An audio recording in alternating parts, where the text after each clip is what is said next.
आप सभी? मुझे आशा है आप सभी अच्छे होंगे और प्रसन्न होंगे। चलिए आज हम पढ़ते हैं पाठ 8 शीतकाल की प्रातः अथवा सर्दियों की सुबह। करते हैं इस कविता की शुरुआत। चलिए पढ़ते हैं। शीतकाल की प्रातः नभ में जैसे ही सर्दियों में सुबह होती है, धुंधलाई गहरी छाई है, तो ऐसा लगता है कि सुबह में धुंधलापन सा छाया हुआ है।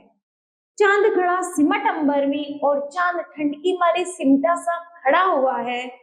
आभा उसकी कुमलाई है, अर्थात उसकी जो रोशनी है वो भी धुंधली सी आ रही है।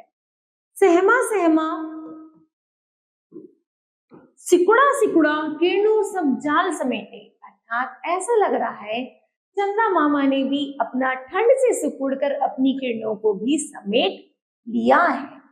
विटप झाड़ियां रस्ते राही, अर्थात पेड़ पौधे झाड़ी झुंड रास्ते धुंधियाली ने सारे मेटे। धुंध ने उन सबको एक कर दिया है, अर्थात कुछ भी दिखाई नहीं दे रहा है।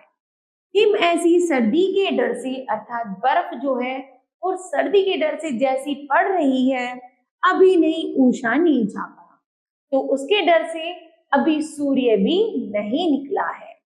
अभी नहीं वैभव को अपने आंखें भर प्राचीन नहीं आका, अर्थात अभी सूर्य को इतना डर है ठंड का कि वह अभी भी सुबह हो गई लेकिन अभी भी उन्होंने ढाका नहीं है, अर्थात सौंदर्य को अपना बिखेरा नहीं है। आंखें भर प्राचीन नहीं आका, जैसे ही प्राचीन सबको देखते हैं चिड़िया का संगीत मौन, तो उस ठंड में चिड़िया का जो संगीत होता है, जो चहचहाती है, वो भी शांत पड़ गया है।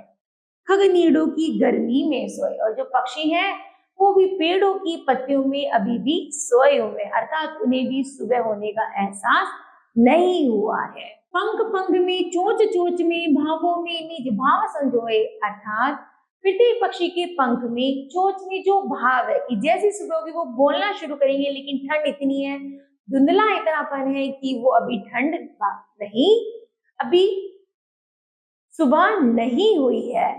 तो ओस बरसती है वर्षा सी, पांव फिसलती हैं रास्तों पर, अर्थात जब सर्दियों में ओस बरसती है ऐसा लगता है मानो जैसी बारिश हुई हो, और बारिश के कारण सड़कों पर क्या हो जाता है, फिसलन हो जाती है। शीत धसा आता है बरबस, और ऐसा लगता है जो ठंड है, कोहरा है, वो केवल हमारे घर में घुसने की कोशिश कर रहा है। पक्की दीवारों के अंदर लेकिन घर से निकल पड़ा है, ऐसा लग रहा है कि भले ही हमारी दीवारें पक्की क्यों ना हो, लेकिन जब गोरा अपने घर से निकल गया है तो वो हमारी पक्की दीवारों में भी आकर ही रहेगा। खेती हारा जक्का दाता जीर्ण शीर्ण चादर में अपने ठिठरे सुकड़े हाथ छिपाता, अर्थात जो खेती हारा है, अर्थात जो किसान है, जो सारे दिन खेती करता है, वो भी क्या कर रहा है, उसने देखा जब इतनी ठंड है तो वो भी अपनी जीर्ण शीर्ण अवस्था, मतलब जो फटे हाल में, वो अपने हाथ पैरों को छुपाता रहता है, जिससे कि उसे ठंड कम लगे, और जब ठंड थोड़ी कम हो जाएगी वह दोबारा से अपनी खेती के कार्य को पुनः करेगा।